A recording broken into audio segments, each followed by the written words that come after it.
नमस्कार दोस्तों, स्वागत है आपका हमारे YouTube चैनल फोकस पावर पे। तो आज हम लेकर आए हैं क्लास नंबर 10 एस बैच की, जो कि BRO व्हीकल मैकेनिक के लिए हमने स्पेशल बैच स्टार्ट करा है 1500 ऑब्जेक्टिव टाइप क्वेश्चंस की सीरीज का। तो शुरू करते हैं आज की वीडियो। अगर आपने प्रीवियस 9 क्लासेस नहीं देखी है इस बैच की तो आप चैनल पर जाके चेकआउट कर सकते हैं। काफ़ी इंपॉर्टेंट क्लास है, आपके 100% इन्हीं क्लास में से आपके क्वेश्चन आने वाले हैं एग्जाम में। तो फर्स्ट क्वेश्चन है आज का, why oil bath type air cleaner is filled with oil. तो क्यों तेल स्नान प्रकार एयर क्लीनर तेल से भरा होता है? तो किस लिए होता है? To prevent dust and dirt from atmosphere, to lubricant, to pressurize, या फिर टू एक्सेलरेट। तो आप आंसर दे सकते हैं, कमेंट भी कर सकते हैं, और अगर आपको ज़्यादा समय लग रहा है तो आप पॉज करके भी आंसर सोच सकते हैं।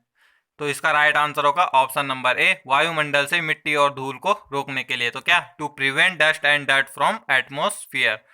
नेक्स्ट क्वेश्चन है, which one of the following statement is not true about super charging. तो सुपर चार्जिंग के बारे में निम्नलिखित में से कौन सा कथन सही नहीं है? तो 4 स्टेटमेंट दी गई है, इनमें से कौन सा स्टेटमेंट सही नहीं है?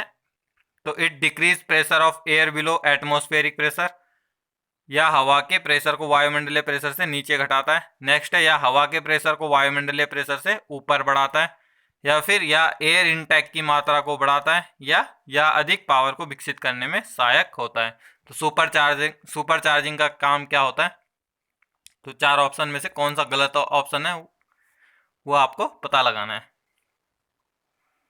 तो राइट आंसर होगा option number first, it decrease pressure of air below atmospheric pressure, यानी कि यह हवा के प्रेशर को वायुमंडल प्रेशर से नीचे घटाता है। जबकि सुपर चार्जिंग का काम क्या है?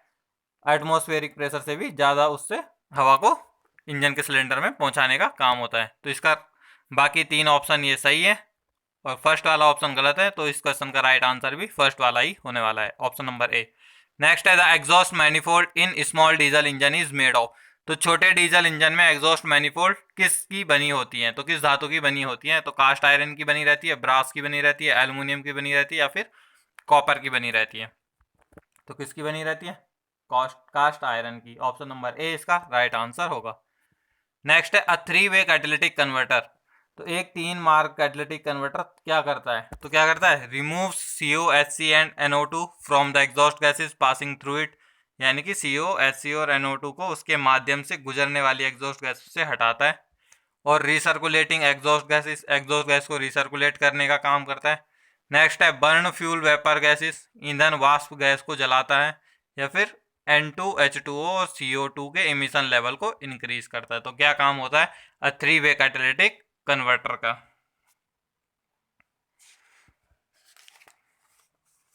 राइट आंसर होगा इसका option number first, remove COHC and NO2 from the exhaust gases passes through it. तो ऑप्शन नंबर फर्स्ट इसका राइट आंसर होगा, ऑप्शन नंबर ए। नेक्स्ट है, petrol filter is connected with fuel pipe. तो petrol filter कहाँ connect होता है और किस किस के बीच में कनेक्ट होता है? तो between petrol tank and fuel pump, between fuel pump and carburettor, between carburettor and cylinder, between carburettor and crankcase. तो किन 2 चीज़ों के बीच में पेट्रोल का फिल्टर फिट किया जाता है? 4 ऑप्शन है, आप आंसर दे सकते हैं। राइट आंसर होगा इसका option number first, petrol tank और फ्यूल पंप के बीच में लगा रहता है, मध्य में लगा रहता है क्या? Petrol filter. Option number A इसका राइट आंसर होगा। नेक्स्ट है, chalk in carburettor is often used when the engine. तो कार्बोरेटर में चॉक का प्रयोग प्राय तब किया जाता है जब इंजन की स्थिति किस स्थिति में चॉक का प्रयोग किया जाता है कार्बोरेटर में? तो कोल्ड स्टार्ट के लिए, आइडलिंग के लिए, रनिंग ऑन हाई स्पीड, या फिर हॉट स्टार्ट के लिए। तो इनमें से कब किया जाता है चॉक वाल्व का यूज? तो आपको पता ही होगा। तो कोल्ड स्टार्टिंग के लिए चॉक वाल्व का प्रयोग किया जाता है। तो ऑप्शन नंबर फर्स्ट इसका राइट आंसर होगा, ऑप्शन नंबर ए। नेक्स्ट है, in an engine which of the following is correct path for flow of petrol. तो एक इंजन में निम्नलिखित में से कौन सा एक पेट्रोल के बहाव का सही रास्ता है, यानी कि पेट्रोल कहाँ से कहाँ तक जाता है व्हीकल में? तो सही डायरेक्शन में बताना है, सीक्वेंस में बताना है कि किससे पहले टैंक से कहाँ जाता है, फिर कौन से पार्ट में जाता है। तो वो कौन सा सीक्वेंस राइट होगा? तो आप आराम से 4 ऑप्शन को पढ़ के आंसर दे सकते हैं। राइट आंसर होगा इसका ऑप्शन नंबर फर्स्ट, सबसे पहले टैंक से फिल्टर में जाएगा, फिल्टर के बाद पंप में, पंप के बाद कार्बोरेटर में, कार्बोरेटर के बाद सिलेंडर में। तो option number first right answer होगा। Tank to filter, filter to pump, pump to carburettor and carburettor to cylinder. Option number first A right answer होगा। नेक्स्ट है which of the following drives the fuel feed pump. तो निम्नलिखित में से कौन सा ईंधन फीड पंप को ड्राइव करता है? तो कौन करता है? FIP कैमशाफ्ट करती है, इंजन फ्लाईव्हील करता है, टाइमिंग गियर करता है या फिर इंजन क्रैंकशाफ्ट करता है? तो कौन करता है? FIP की कैमशाफ्ट करती है। तो ऑप्शन नंबर ए इसका राइट आंसर होगा। नेक्स्ट है which one of the following is not desirable properties of a lubricant. तो निम्नलिखित में से कौन सा स्नेह का वांछनीय गुण नहीं है?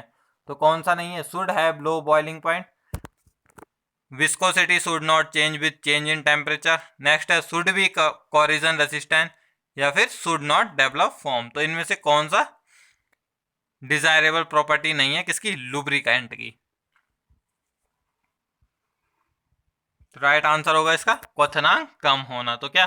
Should have low boiling point. तो लो बॉइलिंग पॉइंट नहीं होता है, हाई बॉइलिंग पॉइंट होता है किसी भी लुब्रिकेंट का। तो ऑप्शन नंबर ए इसका राइट आंसर होगा। नेक्स्ट है from the oil pump the oil goes directly to. तो ऑयल पंप से ऑयल सीधे डैश तक जाता है। तो कहाँ जाता है? ऑयल फिल्टर तक जाता है, ऑयल गैलरी में जाता है, मेन वेयरिंग में जाता है या फिर ऑयल स्टेनर में जाता है? तो कहाँ जाता है? ऑयल पंप से ऑयल। तो राइट आंसर होगा इसका ऑप्शन नंबर ए ऑयल फिल्टर में। नेक्स्ट है the oil pressure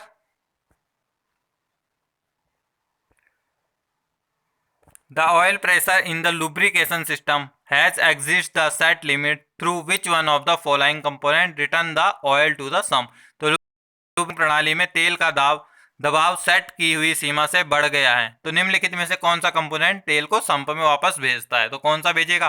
pressure relief valve भेजता है, बाईपास वाल्व भेजता है, ऑयल कूलर भेजता है या फिर प्रेशर गेज भेजता है? तो आराम से आप इसका आंसर दे सकते हैं। तो राइट आंसर होगा इसका ऑप्शन नंबर ए प्रेशर रिलीफ वाल्व। तो प्रेशर रिलीफ वाल्व का काम क्या है? जो प्रेशर सेट किया जाता है, मैक्सिमम लिमिट सेट की जाती है, अगर उससे ऊपर प्रेशर बनता है तो प्रेशर रिलीफ वाल्व क्या करता है? ऑयल के प्रेशर को डाउन करने का काम करता है। नेक्स्ट है what is the purpose of adding an anti freeze solution to the coolant. तो ऑप्शन है it lower the freezing point of water, it prevent the coolant from freezing, next है it stop the formation of ice in radiator, और last option है it avoid seizure the engine due to ice in the water jacket. यानी कि यह water jacket में बर्फ के कारण इंजन को रुकने से बचाता है। तो क्या होगा इसका सही आंसर? तो क्यों ये ऐड किया जाता है एंटी फ्रीज सॉल्यूशन को? ताकि जल का फ्रीजिंग पॉइंट को नीचे करता है क्या? Anti freeze solution. तो ऑप्शन नंबर ए इसका राइट आंसर होगा। नेक्स्ट है correct mixture of anti freeze and water in hot climate areas. तो हॉट क्लाइमेट एरिया में एंटी फ्रीज सॉल्यूशन और जल का सही मिश्रण क्या होता है? तो 50-50 होता है, 90-10 होता है, 40-60 होता है या 70-30 होता है? तो क्या होता है? राइट आंसर होगा इसका ऑप्शन नंबर डी 70-30। नेक्स्ट है the battery is an electrochemical device which mean battery. Battery एक विद्युत और रासायनिक उपकरण है जिसका अर्थ है कि बैटरी क्या है? Battery uses chemical action to provide electricity, change chemical energy to mechanical energy, next है has curved plated instead of flat plated, next last option does not use an electrolyte. तो क्या है बैटरी? एक electrochemical device जिसका मतलब क्या होता है? तो क्या होता है? ऑप्शन नंबर ए इसका राइट आंसर होगा uses chemical action to provide electricity, यानी बिजली प्रदान करने के लिए रासायनिक क्रिया का उपयोग करता है। तो इसी के लिए हम क्या कहते हैं? बैटरी को इलेक्ट्रोकेमिकल डिवाइस कहते हैं। नेक्स्ट है the instrument use to check specific gravity of acid in a battery is. तो एक बैटरी में एसिड के विशिष्ट गुरुत्व की जांच करने के लिए प्रयोग किया जाने वाला उपकरण डैश है। तो कौन सा उपकरण है? हाइड्रोमीटर है, हाइग्रोमीटर है, एनीमोमीटर है या फिर मल्टीमीटर है? तो किसके द्वारा हम स्पेसिफिक ग्रेविटी को नापते हैं? इलेक्ट्रोलाइट की। तो किसके द्वारा नापते हैं? हाइड्रोमीटर के द्वारा। ऑप्शन नंबर फर्स्ट इसका राइट आंसर होगा। नेक्स्ट है the output of an alternator is controlled by. तो एक अल्टरनेटर के आउटपुट को किसके द्वारा नियंत्रित किया जाता है? तो किसके द्वारा किया जाता है? करंट रेगुलेटर के द्वारा, वोल्टेज रेगुलेटर के द्वारा, कट आउट रिले के द्वारा या फिर ऑल ऑफ दीज, ये इन सभी के द्वारा। तो आंसर दे सकते हैं आप। तो राइट आंसर होगा इसका option number second, voltage regulator. Next है, the distributor is use to distribute the high voltage surges from the ignition coil to the spark plug. The distributor cap has segments around its circumference equal to. तो distributor का प्रयोग ignition coil से spark plug तक उच्च voltage पहुंचाने के लिए होता है। तो क्या किस लिए क्या है इसमें राइट ऑप्शन? तो the number of engine cylinder, half the number of engine cylinder, double the number of engine cylinder, या फिर 4 times the number of engine cylinder. तो क्या होता है the number of engine cylinder? तो जितने इंजन सिलेंडर होंगे उतने ही स्पार्क प्लग होंगे, किसमें? डिस्ट्रीब्यूटर टाइप में, डिस्ट्रीब्यूटर कैप में। नेक्स्ट क्वेश्चन है, the type of wipers used in present day vehicles are operated. तो आजकल के वाहनों में प्रयोग होने वाले वाइपरों को किसके द्वारा संचालित किया जाता है? तो किसके द्वारा करते हैं? इलेक्ट्रिकली करते हैं, न्यूमेटिकली करते हैं, हाइड्रोलिकली करते हैं, या वैक्यूम द्वारा करते हैं? तो किसके द्वारा किया जाता है वाइपर को ऑपरेट मॉडर्न डे व्हीकल में? तो राइट आंसर है इसका इलेक्ट्रिकली ऑपरेटेड होते हैं, तो जो आजकल के गाड़ियों में वाइपर होते हैं। नेक्स्ट है, when the horn button is pressed then the current flow from to the horn. तो जब हॉर्न बटन दबाया जाता है तो डैश से हॉर्न तक करंट प्रवाहित होता है। तो कहां से होता है? बैटरी से होता है, स्टार्टर से होता है, डायनेमो से होता है, या फिर हॉर्न बटन से होता है? तो करंट कहां से मिलता है? बैटरी से मिलता है। तो ऑप्शन नंबर फर्स्ट इसका राइट आंसर होगा। नेक्स्ट है, इन electrochemical, wait a minute,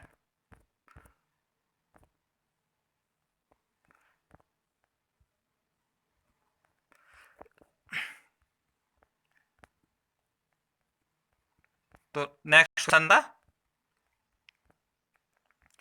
in electronic fuel injection there is improvement in the dash efficiency due to comparatively less resistance in the intake manifold which will cause less pressure losses। तो यानी कि electronic ईंधन injection में intake manifold में तुलनात्मक रूप से क्या होता है? तो वॉल्यूमेट्रिक होती है, मैकेनिकल होता है, ओवरऑल होता है, या फिर थर्मल होता है? तो राइट आंसर होगा इसका option number A, volumetric. Next है, in MPFI electronic control system the dash sensor sends information about the engine. तो एमपीएफआई इलेक्ट्रॉनिक कंट्रोल सिस्टम में कौन सा सेंसर इंजन की गति के बारे में जानकारी देता है? तो कौन देगा? इग्निशन देगा, स्पीड सेंसर देगा, या एयर फ्लो सेंसर देगा, या एयर मास सेंसर देगा? तो स्पीड की जानकारी कौन देगा? स्पीड सेंसर ही देगा। ऑप्शन नंबर बी इसका राइट आंसर होगा। नेक्स्ट है, common rail diesel injection system is common. तो कॉमन रेल डीजल इंजेक्शन प्रणाली डैश होती है। तो क्या होती है? एयरलेस इंजेक्शन होता है, एयर इंजेक्शन होता है, या फिर एयरलेस एंड एयर इंजेक्शन दोनों होते हैं, या फिर इनमें से कोई नहीं होते? ना तो एयरलेस इंजेक्शन होता है ना एयर इंजेक्शन होता है। तो राइट आंसर क्या होगा? आप कमेंट भी कर सकते हैं। तो राइट आंसर होगा इसका option number first, airless injection होता है सीआईडीआई सिस्टम में। नेक्स्ट है, the power developed by an engine at the output shaft is called. तो आउटपुट शाफ्ट पर एक इंजन द्वारा विकसित शक्ति को डैश कहा जाता है। तो क्या कहा जाता है? Brake power, indicated power, mean effective pressure, या फिर वॉल्यूमेट्रिक एफिशिएंसी? तो जो आउटपुट शाफ्ट पावर प्राप्त होती है हमें उसको क्या कहते हैं? ब्रेक हॉर्स पावर, यानी कि ब्रेक पावर कहते हैं। ऑप्शन नंबर ए इसका राइट आंसर होगा। नेक्स्ट है, the device which is use to measure the brake power of an engine is called. तो इंजन की ब्रेक पावर को मापने के लिए उपयोग करने वाले डिवाइस को डैश कहते हैं। तो किसके द्वारा नापते हैं? डायनेमोमीटर के द्वारा, इंडिकेटर के द्वारा, टॉर्क रेंच के द्वारा, या फिर एनर्जी मीटर के द्वारा हम ब्रेक पावर को किससे नाप सकते हैं इंजन की? तो किससे नापते हैं? डायनेमोमीटर। ऑप्शन नंबर फर्स्ट इसका राइट आंसर होगा। नेक्स्ट है, which transmission unit disengage the drive and provide a smooth take up of the drive. तो कौन सी ट्रांसमिशन यूनिट ड्राइव को पृथक करती है और ड्राइव को स्मूथ टेकअप प्रदान करती है? तो कौन सा करता है? क्लच करता है, गियर बॉक्स करता है, फाइनल ड्राइव करता है, या फिर डिफरेंशियल करता है? तो राइट आंसर होगा इसका clutch. Option number A right answer होगा। नेक्स्ट है, most vehicle having automatic transmission connect the engine to the gear box by mean of. तो स्वचालित ट्रांसमिशन वाले अधिकांश वाहनों में किसके माध्यम से इंजन को गियर बॉक्स से जोड़ते हैं? तो किससे जोड़ते हैं? फ्लूइड क्लच से जोड़ते हैं, डॉग क्लच से जोड़ते हैं, ड्राई फ्रिक्शन क्लच से जोड़ते हैं, या फिर वेट फ्रिक्शन क्लच से जोड़ते हैं? तो जो भी ऑटोमेटिक ट्रांसमिशन गियर बॉक्स होते हैं मोस्टली व्हीकल, जितने भी ज़्यादातर व्हीकल है, तो उनमें क्या इंजन को गियर बॉक्स से जोड़ने के लिए फ्लूइड क्लच का ही इस्तेमाल किया जाता है। तो ऑप्शन नंबर ए इसका राइट आंसर होगा। नेक्स्ट है one of the reason for providing a gear box is to overcome one of the drawbacks of IC engine, namely the, gear box लगाने का एक कारण होता है कि आईसी इंजन की एक कमी को दूर करना जो है। तो क्या कमी है आईसी इंजन की जिसको दूर करने के लिए गियर बॉक्स को लगाते हैं? Low torque at low speed, low speed पर हाई टॉर्क, या हाई स्पीड पर लो टॉर्क, या लो स्पीड पर हाई पावर। तो क्या होगा इसका? ऑप्शन नंबर ए इसका राइट आंसर होगा। किस समस्या को दूर करने के लिए आईसी इंजन में गियर बॉक्स लगता है? लो स्पीड पर लो टॉर्क के लिए। तो ऑप्शन नंबर ए इसका राइट आंसर होगा। नेक्स्ट है which of the following are the basic component of continuous variable transmission. तो निम्नलिखित में से कौन सा लगातार परिवर्तनशील ट्रांसमिशन के बुनियादी घटक हैं? तो कौन से हैं? हाई पावर मेटल और रबड़ बेल्ट है, वेरिएबल इनपुट ड्राइविंग पुली है, या आउटपुट ड्रिवन पुली है, या ये सभी हैं, ऑल ऑफ दिस। तो कंटिन्यूअस वेरिएबल ट्रांसमिशन के पार्ट्स कौन कौन से हैं, मेनली यही पूछ रहा है। तो क्या हो गया? तो ऑप्शन नंबर डी इसका राइट आंसर होगा। तो ये सभी पार्ट्स कंटिन्यूअस वेरिएबल ट्रांसमिशन से संबंधित पार्ट है। नेक्स्ट है to take care of the difference in the driving angle as the rear axle moves up and down the propeller shaft has one or more dash joint. तो rear axle के up और down move करने से driving कोण में होने वाले अंतर को संभालने के लिए प्रोपेलर शाफ्ट में एक क्या दिया जाता है? यूनिवर्सल जॉइंट दिया जाता है, स्लिप जॉइंट दिया जाता है, एल्बो जॉइंट दिया जाता है, या फिर रिलीज जॉइंट दिया जाता है। तो राइट आंसर होगा इसका option number a universal joint. तो क्या जो अप और डाउन की मूवमेंट होती है प्रोपेलर शाफ्ट की उसको एडजस्ट करने के लिए किस जॉइंट का यूज करते हैं? यूनिवर्सल जॉइंट का। और अगर लेंथ एडजस्ट करने की बात आएगी, सेम क्वेश्चन पूछेंगे लेंथ एडजस्ट के लिए, तो वहां पे जो आंसर होगा वो होगा स्लिप जॉइंट। तो लेंथ को इंक्रीज और डिक्रीज करता है प्रोपेलर शाफ्ट की, वो कौन सा जॉइंट करता है? वो स्लिप जॉइंट करता है। अभी इसका जो आंसर है, इसका आंसर है यूनिवर्सल जॉइंट। नेक्स्ट है which of the following types of rear axles are used on truck. तो निम्नलिखित में से किस प्रकार के रियर एक्सल ट्रकों में प्रयोग किए जाते हैं? तो कौन से टाइप का रियर एक्सल यूज किया जाता है ट्रकों में? तो fully floating axle, semi floating axle, 3/4 floating axle, या फिर नन ऑफ दिस। तो कौन सा टाइप का यूज किया जाता है ट्रकों में? तो राइट आंसर होगा इसका fully floating axle. Option number A इसका राइट आंसर होगा। नेक्स्ट है the function of the shackle with a leaf spring is. तो लीफ स्प्रिंग पर लगे हुए साइकिल का कार्य डैश होता है। तो क्या होता है? Allow spring length to the change, allow pivoting of spring end, control sideway, या फिर कंट्रोल रियर टॉर्क। तो किस लिए यूज किया जाता है? लीफ स्प्रिंग का क्या फंक्शन होता है जो साइकिल लगा होता है लीफ स्प्रिंग में? तो लीफ स्प्रिंग होता कैसा है? इस तरीके से लगा रहता है सस्पेंशन सिस्टम में। तो यहाँ पे एक साइड में साइकिल लगा रहता है। तो इसका काम क्या होता है? Option number A allow spring length to change. तो जब क्या होता है? ये कंप्रेस हो जाता है, जब झटके लगते हैं तो ये बैंड हो जाता है पूरा। कंप्रेस तो कॉइल स्प्रिंग होती है, लीफ स्प्रिंग बैंड हो जाता है। तो उसके बाद भी अगर जरूरत है तो वो क्या साइकिल फिर एडजस्ट हो जाता है। तो वो क्या करता है? स्प्रिंग की लेंथ को चेंज कर देता है। तो यही काम करता है क्या लीफ स्प्रिंग में साइकिल। तो ऑप्शन नंबर ए इसका राइट आंसर होगा, स्प्रिंग की लंबाई बदल देना। नेक्स्ट है the shock absorber used in modern car are. तो मॉडर्न कार जो है उसमें शॉक एब्जॉर्बर किस टाइप के प्रयोग किए जाते हैं? तो टेलीस्कोपिक टाइप के यूज किए जाते हैं, या सॉलिड टाइप के करे जाते हैं, रिजिड टाइप के किए जाते हैं, या हिंज टाइप के किए जाते हैं। तो कौन सा टाइप का किए जाते हैं? तो आपने अगर देखा होगा तो ज्यादातर टेलीस्कोपिक टाइप का यूज किया जाता है। तो ऑप्शन नंबर ए इसका राइट आंसर होगा। नेक्स्ट है rotary motion of the steering wheel is converted to a reciprocating motion by the.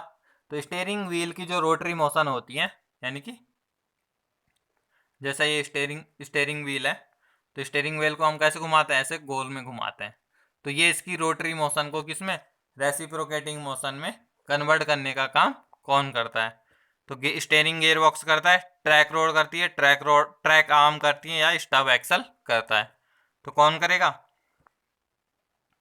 Steering gear box. Option number A इसका राइट आंसर होगा। नेक्स्ट है variable transmission ratio can be achieved in case of. तो variable transmission अनुपात किसमें प्राप्त किया जा सकता है? तो किसमें किया जा सकता है? Worm and roller steering gear box में, गियर सिस्टम में, brake and pinion steering gear में, या worm and sector steering gear में, या फिर worm and nut steering gear में। तो कौन से टाइप में वेरिएबल ट्रांसमिशन रेशियो का यूज किया जाता है? तो राइट आंसर होगा इसका rack and pinion steering gear में। तो जो रैक एंड पिनियन के स्टीयरिंग गियर होंगे उसमें क्या वेरिएबल ट्रांसमिशन रेशियो अचीव किया जा सकता है।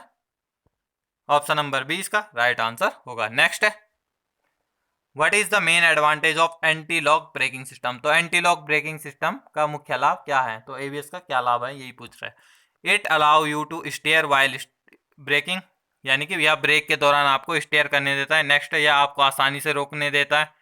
अगला है, यह लॉक नहीं होने देता व्हील्स को। अगला है, इससे लॉकिंग आसान हो जाती है। तो क्या कारण है, क्या मेन एडवांटेज क्या होता है एंटी लॉक ब्रेकिंग सिस्टम का, एबीएस का? तो क्या एडवांटेज होता है? तो आप ब्रेक लगाने के साथ उसको स्टीयर भी कर सकते हो व्हीकल्स को। तो यही मेन एडवांटेज होता है एबीएस सिस्टम में। तो ऑप्शन नंबर ए इसका राइट आंसर होगा। It allows you to steer while braking, या ब्रेकिंग के दौरान आपको स्टीयर करने देता है। अगला प्रश्न, what does ventilation mean with reference to automotive air conditioning. तो ऑटोमोटिव एयर कंडीशनिंग के संदर्भ में वेंटिलेशन का क्या मतलब है? तो वेंटिलेशन का क्या मतलब होता है? तो allowing fresh air through the passenger compartment to replace the impure air. तो यात्री कंपार्टमेंट में अशुद्ध हवा को बदलना और उसके स्थान में ताजी हवा जाने देना। तो मेन काम यही होता है एयर वेंटिलेशन का एसी सिस्टम में, व्हीकल में। तो ऑप्शन नंबर ए ही इसका राइट आंसर होगा। नेक्स्ट क्वेश्चन है, which refrigerant is used in automotive air conditioner. तो ऑटोमोटिव एयर कंडीशनिंग में कौन सा रिफ्रिजरेंट का प्रयोग किया जाता है? तो R134A का किया जाता है, अमोनिया का किया जाता है, कार्बन डाइऑक्साइड का किया जाता है, या फिर ब्राइन का किया जाता है।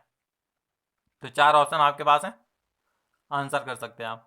तो राइट आंसर होगा इसका ऑप्शन नंबर ए, R134A राइट आंसर होगा। नेक्स्ट है, which of the following trouble arise in the air conditioning system. तो निम्नलिखित में से एयर कंडीशनिंग सिस्टम में कौन सी समस्या आती है? तो कौन सी समस्या आती है एयर कंडीशनिंग सिस्टम में? Compressor not engaging, defective compressor clutch, defective compressor clutch relay, या फिर ऑल ऑफ दिस। तो इनमें से क्या समस्या आती है एयर कंडीशनिंग में? तो क्या ये सभी समस्याएं आती है? कंप्रेसर इंगेज नहीं होता जो एसी कंप्रेसर होता है, फिर डिफेक्टिव क्लच होते हैं कंप्रेसर का, अगला 2 स्पून कंप्रेसर क्लच रिले। तो क्लच रिले होता है जो एसी कंप्रेसर का क्लच रिले होता है, अगर उसमें कुछ डिफेक्ट है तो उस वजह से भी दिक्कत आती है। तो ये सभी दिक्कतें आती हैं किसमें? एसी सिस्टम में। तो ये थी आज की वीडियो। आई होप आपको वीडियो अच्छी लगी होगी। वीडियो अच्छी लगी तो वीडियो को लाइक करें, शेयर करें, चैनल को सब्सक्राइब करें। और अगर आप बीआरओ व्हीकल मैकेनिक के अलावा भी ITI मोटर मैकेनिक से या डीजल मैकेनिक से कर रहे हैं तो आपके लिए ये क्लास काफ़ी महत्वपूर्ण होने वाली है। इसके अलावा जो किसी भी कंपटीशन तैयारी कर रहे हैं आप, चाहे CRPF मोटर मैकेनिक की कर रहे हैं, ITBP मोटर मैकेनिक व्हीकल की कर रहे हैं, तो आपके लिए ये क्लास काफ़ी इंपॉर्टेंट होने वाली है। तो आज के लिए इतना ही, धन्यवाद, जय हिंद।